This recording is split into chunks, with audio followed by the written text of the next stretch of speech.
भावे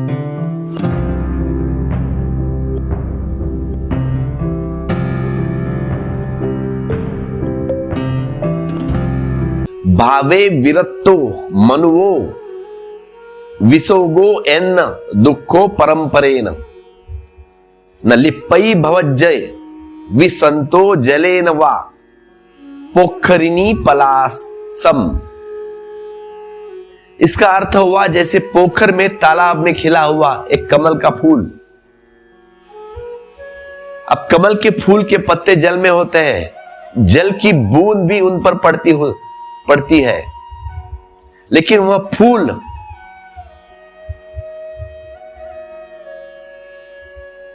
जल को स्पर्श नहीं कर पाता, या कह लिए जल स्पर्श नहीं कर पाता फूल को। ऐसा ही चैतन्य की एक दशा है, विराग की एक दशा है। ठीक संसार में खड़े हुए भी, ठीक गृहस्थी में रुके हुए भी कुछ भी न छू पाए, मतलब संसार में रहकर सन्यासी। महावीर ने 4 तीर्थ कहे हैं, एक श्रावक, श्राविका, साधु और साध्वी। किसी अनजानी दुर्घटना के कारण ये जो साधु और साध्वी महत्वपूर्ण हो गए। अब ये सारे समाज में साधु महत्वपूर्ण हो गए, हिंदुओं में भी, लेकिन महावीर का पहला जोर है श्रावक और श्राविका पर। अब श्रावक का अर्थ क्या है? ऐसी सम्यक स्थिति का व्यक्ति जो सुनकर ही सत्य को उपलब्ध हो जाता है। ध्यान रखना मैं क्या कर रहा हूं। ऐसा व्यक्ति जो सुनकर ही सत्य को उपलब्ध जाता है, संन्यस्त होने की जरूरत नहीं, सिर्फ सुनकर उपलब्ध हो जाता है। सुनने मात्र से ही जाग जाता है। और साधु का अर्थ क्या है? साधु का अर्थ है सुनना मात्र जिसे काफी नहीं है, सुनने से वह सत्य को पा नहीं सका, सुनने के बाद भी साधना करनी पड़ेगी, प्रयत्न करना पड़ेगा, तब वह मुक्त हो पाता है। तो श्रावक की गरिमा बड़ी महत्वपूर्ण है। श्रावक ऊपर है साधु के। श्रावक का अर्थ है जिसने सत्य को सुना और सुनते ही जाग गया। श्रावक का अर्थ है जिसने सुना और सुनते ही सत्य को जाग गया। साधु का अर्थ है जिसने सुना लेकिन जाग नहीं पाया, कुछ और प्रयत्न करना पड़ेगा, फिर सत्य को उपलब्ध हो पाएगा। इसलिए श्रावक ऊपर है। बुद्ध कहते थे घोड़े की तरह के होते हैं। एक घोड़ा होता है, जब तक उसको मारो पीटो ना तब तक वह चल नहीं पाता।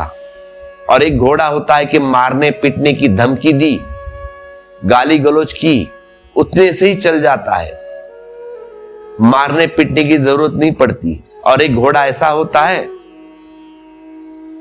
जो गाली गलौज की भी जरूरत नहीं पड़ती, हाथ में कोड़ा उठाया देखते ही भागना शुरू हो जाता है।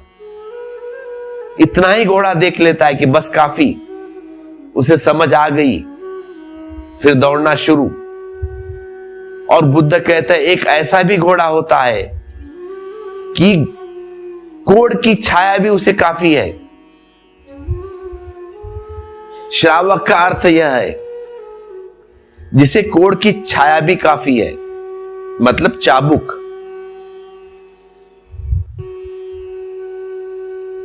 अब तुम किसी सद्गुरु को सुनने आते हो या जाते हो सत्संग में, तो सुनने से तुम्हारे लिए पहला तीर्थ खुल रहा है या खुलता है। अगर तुम ठीक से सुन लो, हृदय पूर्वक सुन लो,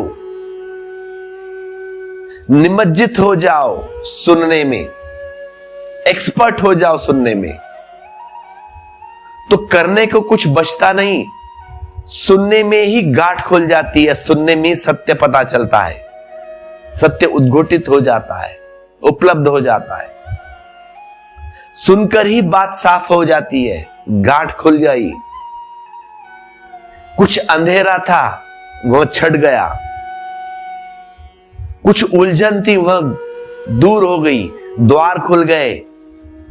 नाव तैयार है, तुम इस तीर्थ के पार हो सकते हो सिर्फ सुनकर ही।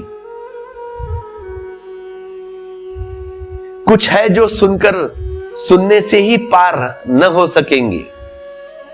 ये दूसरे तरह के लोग सुनने से ही पार नहीं हो सकेंगे। उन्हें कोड़ की छाया काफी न होगी, चाबुक की छाया। उनके लिए कोड़े काफी नहीं होंगे, कोड़ मारना पड़ेगा, मारने की जरूरत पड़ेगी, तब घोड़ा दौड़ेगा उनका। तो साधु का अर्थ है जो सुनने से न पार हो सका, सत्य की समझ काफी नहीं हुई सुनने से, अब सत्य के लिए प्रयास करना पड़ेगा।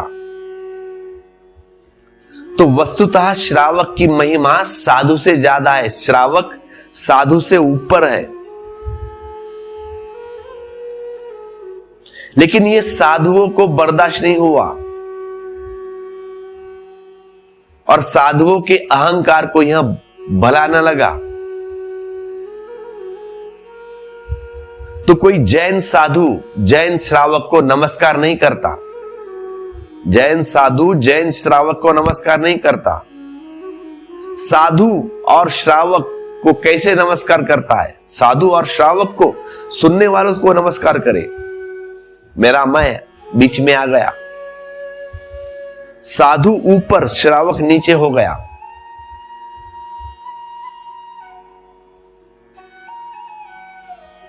वैसे तो साधु को श्रावक को नमस्कार करना चाहिए था, क्योंकि जिसने सुनकर ही सत्य पा लिया। और ये साधु सुनकर सत्य पाया नहीं है, कुछ करना पड़ेगा। लेकिन बात उल्टी हो गई आज।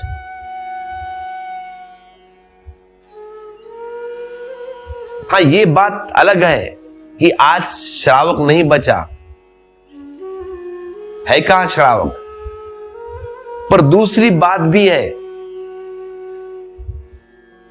साधु भी कहां है?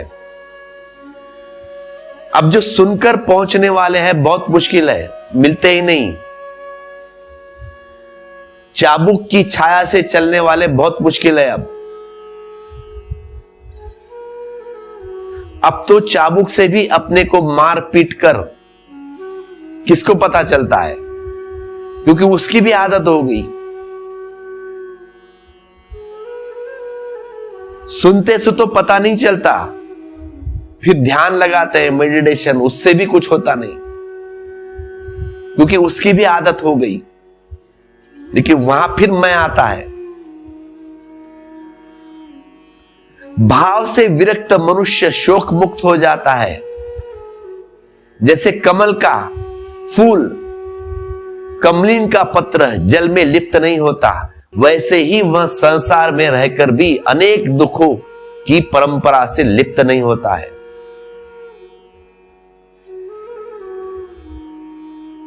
भाव से मुक्ति होती है, राग और द्वेष के भाव से मुक्त होती है, चुनाव से मुक्ति होती है, संकल्प विकल्प से मुक्ति होती है। यह सत्य पहचान कर ही सारा खेल मेरे भीतर है। पहचानना सत्य ये कि सारा खेल जो है ये मेरे भीतर है। अपने को सिकुड़ लेता है, जैसे कछुआ सिकुड़ लेता है ना अपने को उस आवरण के अंदर, वैसे। तो जीवन जीवेशना से अपने को हटा लेता है। अब जीने की कोई आकांक्षा नहीं रही, अब जीने की कोई आकांक्षा नहीं बची, लेकिन जीता है, क्योंकि जब तक पुराने कर्मों का जाल है, हिसाब किताब है, निपटाना तो पड़ेगा। नया जाल खड़ा नहीं करना, पुराने लेने देने को चुकाना है बस। अब जीने पर जोर नहीं, अब जो पुराना कर्म है, एक एक लेन देन उसे उतारना है। अब उसने एक राज सीख लिया और वह यह कि परम मृत्यु